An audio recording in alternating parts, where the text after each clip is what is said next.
ಈ ಕಾರ್ಯಕ್ರಮದ ಅಧ್ಯಕ್ಷರಾಗಿರುವಂತಹ ಬಿಜಾಪುರ ಜಿಲ್ಲೆಯ ಉಸ್ತುವಾರಿ ಸಚಿವರು ಹಾಗೂ ಕೈಗಾರಿಕಾ ಸಚಿವರಾಗಿರುವಂತಹ ಸನ್ಮಾನ್ಯ ಎಂ.ಬಿ. ಪಾಟೀಲ್ ಸಾಹೇಬ್ರೆ, ಮತ್ತು ಬಿಜಾಪುರ ಸಂಸದರಾಗಿರುವಂತಹ ರಮೇಶ್ ಜಿಗಜಿಣಿ ಸಾಹೇಬ್ರೆ, ಮತ್ತು ಈ ಕಾರ್ಯಕ್ರಮದಲ್ಲಿ ಉಪಸ್ಥಿತರಿರುವ ಜಿಲ್ಲಾ ಪೊಲೀಸ್ ವರಿಷ್ಠಾಧಿಕಾರಿಯಾಗಿರುವಂತಹ ಲಕ್ಷ್ಮಣ್ ನಿಂಬರ್ಗಿ ಸಾಹೇಬ್ರೆ, CEO ಜಿಲ್ಲಾ ಪಂಚಾಯತ್ ರಿಷಿ ಆನಂದ್ರವರೇ, ಮತ್ತು ಧ್ರುವರವರೇ, MD KSDL ಅವರೇ, DFO ಅವರೇ, ಮತ್ತು ಈ ಕಾರ್ಯಕ್ರಮದಲ್ಲಿ ಭಾಗಿಯಾಗಿರುವಂತಹ ಎಲ್ಲ ಅರಣ್ಯ ಇಲಾಖೆಯ ಸಿಬ್ಬಂದಿಗಳವರೇ, ಬೆಳಗಾವಿ, ಬಿಜಾಪುರ, ಬಾಗಲಕೋಟೆ ಜಿಲ್ಲೆಯಿಂದ ಎಲ್ಲರೂ ಕೂಡ ಆಗಮಿಸಿದ್ದೀರಾ. ಮತ್ತು ಮಾಧ್ಯಮ ಮಿತ್ರ ಎಲ್ಲರಿಗೂ ಕೂಡ ನಮಸ್ಕಾರಗಳು.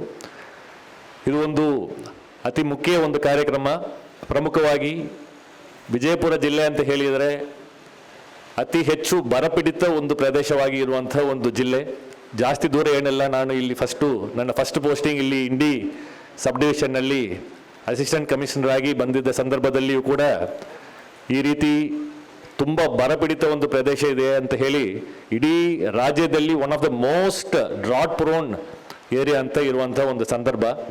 ಸೊ ಅರಣ್ಯೀಕರಣ ಮಾಡಬೇಕು ಅನ್ನುವಂಥ ದೃಷ್ಟಿಯಿಂದ ಸಾಕಷ್ಟು ಈ ಅರಣ್ಯ ಇಲಾಖೆಯಿಂದ ಫಾರೆಸ್ಟ್ ಕವರ್ ತುಂಬ ಕಡಿಮೆ ಇರುವಂತಹ ಒಂದು ಪ್ರದೇಶವಾಗಿರುವಂತಹ ಜಿಲ್ಲೆ, less than 1% forest cover. So ಈ ರೀತಿ ಇರುವಂಥ ಸಿಚುವೇಶನ್ನಲ್ಲಿ ಈ ಅರಣ್ಯ ಪ್ರದೇಶವನ್ನು ಹೆಚ್ಚಿಗೆ ಮಾಡಬೇಕು, ಅಫಾರೆಸ್ಟೇಷನ್ ಆಕ್ಟಿವಿಟೀಸನ್ನು ಹೆಚ್ಚಿಗೆ ಮಾಡಬೇಕು ಅನ್ನುವಂಥ ದೃಷ್ಟಿಯನ್ನು ಇಟ್ಟುಕೊಂಡು ಜಿಲ್ಲಾ ಉಸ್ತುವಾರಿ ಸಚಿವರು ಸಾಕಷ್ಟು ಕಾರ್ಯಕ್ರಮಗಳನ್ನು ಹಮ್ಮಿಕೊಂಡಿದ್ದಾರೆ. ಅದು ಈಗ ನಮಗೆ ಗ್ಲೋಬಲ್ ಪ್ಲಾಟ್ಫಾರ್ಮ್ನಲ್ಲಿ ನಮಗೆ ಒಂದು ರೆಕಗ್ನೇಷನ್ ಸಿಗುವಷ್ಟು ನಮಗೆ ತಗೊಂಡು ಹೋಗಿದೆ. ಯಾಕೆಂತ ಹೇಳಿದರೆ ನ್ಯೂಯಾರ್ಕ್ ಟೈಮ್ಸ್ನಲ್ಲಿ ಆ ರೀತಿ ಒಂದು ಇಂಟರ್ನ್ಯಾಷನಲ್ ಪ್ಲಾಟ್ಫಾರ್ಮ್ನಲ್ಲಿ ಒಂದು ನ್ಯೂಸ್ ಬರಬೇಕಂತ ಹೇಳಿದರೆ ಅದು ಅಷ್ಟು ಸಾಮಾನ್ಯವಾಗಿ ಒಂದು ರೆಕಗ್ನೇಷನ್ ಸಿಗುವಂತಹ ಒಂದು ಪೇಪರ್ ಅಲ್ಲ.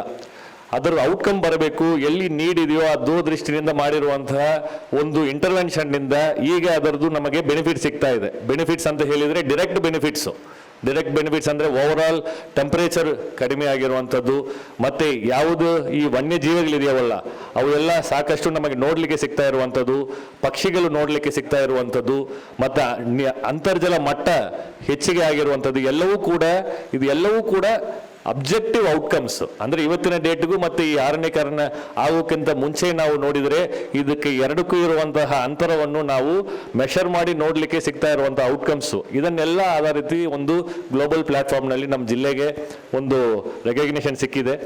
ಇಲ್ಲಿಗೆ ಅದು ನಿಲ್ಬಾರದು, ಅದನ್ನು ಮುಂದಕ್ಕೆ ತಗೊಂಡು ಹೋಗಬೇಕು ಅನ್ನುವಂಥ ದೃಷ್ಟಿಯಿಂದ ಈಗ ಬೇರೆ ಬೇರೆ ಆಕ್ಟಿವಿಟೀಸ್, ಅದರಲ್ಲಿ ಪ್ರಮುಖವಾಗಿ ಜಿಲ್ಲೆಯಲ್ಲಿ ಈ ವೃಕ್ಷೋತ್ಥಾನ ಅಂತ ಒಂದು ಮ್ಯಾರಥಾನ್ ಕಾರ್ಯಕ್ರಮ, ಅದರಲ್ಲಿ environmental conservation and heritage conservation ಅನ್ನು ಥೀಮ್ ಆಗಿ ಇಟ್ಟುಕೊಂಡು ಕೂಡ ಸಾಕಷ್ಟು ವರ್ಷಗಳಿಂದ ಈ ಒಂದು ಮ್ಯಾರಥಾನ್ ಕಾರ್ಯಕ್ರಮಗಳನ್ನು ಹಮ್ಮಿಕೊಂಡು ಬರ್ತಾ ಇದ್ದೇವೆ.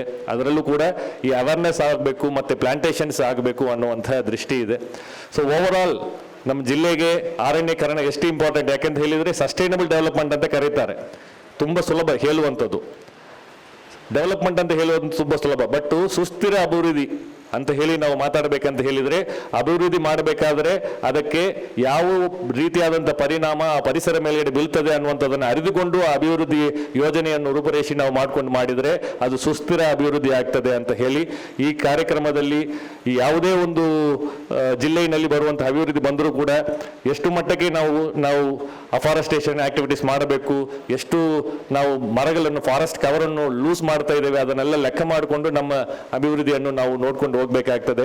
ಆ ದೃಷ್ಟಿಯಿಂದ ಅರಣ್ಯ ಇಲಾಖೆಯಲ್ಲಿಂದ ನಮ್ಮ CCF ಸಾಹೇಬರು ಮಂಜುನಾಥ್ ಚವಾಣ್ ಸಾಹೇಬರು ಬಂದಿದ್ದಾರೆ. ತುಂಬ ಚೆನ್ನಾಗಿ ಅವರು ಗದಗ್ನಲ್ಲಿ ಇದ್ದಾಗಲೂ ಕೂಡ ನನಗೆ ಪರಿಚಯ ಆಗಿರುವಂಥವರು. ಸಾಕಷ್ಟು ಅರಣ್ಯೀಕರಣದಲ್ಲಿ ಇಂಟ್ರೆಸ್ಟ್ ತಗೊಂಡು ಗದಗ ಜಿಲ್ಲೆಯಲ್ಲೂ ಮಾಡಿದ್ದಾರೆ. ಈಗ ಬೆಳಗಾವಿ CCF ಆಗಿ ಬಂದಿದ್ದಾರೆ.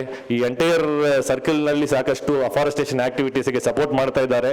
ಟೆರಿಟೋರಿಯಲ್ ಫಾರೆಸ್ಟ್ರಿ ಆಗಿರ್ಬೋದು, ಸೋಷಿಯಲ್ ಫಾರೆಸ್ಟ್ರಿ ಆಗಿರ್ಬೋದು, ಮತ್ತು KBJನಲ್ಲಿ ಎಲ್ಲರನ್ನೂ ಒಳಗೊಂಡು ಮಾನ್ಯ ಸಚಿವರ ನೇತೃತ್ವದಲ್ಲಿ ಈ ಒಂದು ಅಫಾರೆಸ್ಟೇಷನ್ ಕಾರ್ಯಕ್ರಮ ಆಗ್ತಾ ಬಂದಿದೆ. ಮುಂದಿನ ದಿನಗಳಲ್ಲೂ ಇದು ಜಿಲ್ಲಾಡಳಿತಕ್ಕೂ ಕೂಡ ಇದರಲ್ಲಿ ಪಾರ್ಟಿಸಿಪೇಟ್ ಮಾಡಿ ಇದನ್ನು ಮುಂದೆ ಹೋಗಬೇಕು ಅನ್ನುವಂಥ ಒಂದು ಆಸಕ್ತಿ ಇದೆ. ತಮ್ಮ ಮಾರ್ಗದರ್ಶನದಲ್ಲಿ ನಾವು ಇದನ್ನು ಚೆನ್ನಾಗಿ ನಡ್ಸ್ಕೊಂಡು ಹೋಗ್ತೇವೆ ಅಂತ ಹೇಳಿ ನನಗೆ ಕರೆದು ಮಾತಾಡಲಿಕ್ಕೆ ಅವಕಾಶ ಕೊಟ್ಟಿರುವಂಥ KSDL ಆರ್ಗನೈಸರ್ ಎಲ್ಲರಿಗೂ ಕೂಡ ನನ್ನ ವಂದನೆಗಳು ಸಲ್ಲಿಸಿ ನನ್ನ ಮಾತುಗಳನ್ನು ಮುಗಿಸ್ತೇನೆ. ಜೈ ಹಿಂದ್, ಜೈ ಕರ್ನಾಟಕ. ಸುಸ್ಥಿರ ಅಭಿವೃದ್ಧಿ ಎಂದರೇನು ಎನ್ನುವಂಥದ್ದನ್ನು ಮಾನ್ಯ ಸಚಿವರಿಂದ ಈ ಜಿಲ್ಲೆಯಿಂದ ಕಲಿಯಬಹುದು. ಹೀಗೆ ಅಭಿವೃದ್ಧಿ ಕಾರ್ಯಗಳು ಮುಂದುವರಿಯಲಿ ಅನ್ನುವ ಆಶಯವನ್ನು ವ್ಯಕ್ತಪಡಿಸಿದ DC ಸಾಹೇಬರಿಗೆ ಧನ್ಯವಾದಗಳನ್ನು ತಿಳಿಸ್ತಾ ಇದ್ದೇವೆ. ಇದೀಗ ಈ ಕಿಟ್ಗಳನ್ನು ಪಡೆದ ಫಲಾನುಭವಿ ಅಕ್ಷತಾ ಜಂಬ್ಗಿ, ಬೀಟ್ ಫಾರೆಸ್ಟರ್ ಮುದೋಳ್ ವಲಯದವರು, ಈ ಕುರಿತು ಒಂದೆರಡು ಅನಿಸಿಕೆಗಳನ್ನು ಹೇಳ್ತಾರಂತ. ಅವರಿಗೆ ಅನಿಸಿಕೆಗಳನ್ನು ವ್ಯಕ್ತಪಡಿಸಲಿಕ್ಕೆ ಅವಕಾಶವನ್ನು ಕೊಡ್ತಾ ಇದ್ದೇವೆ.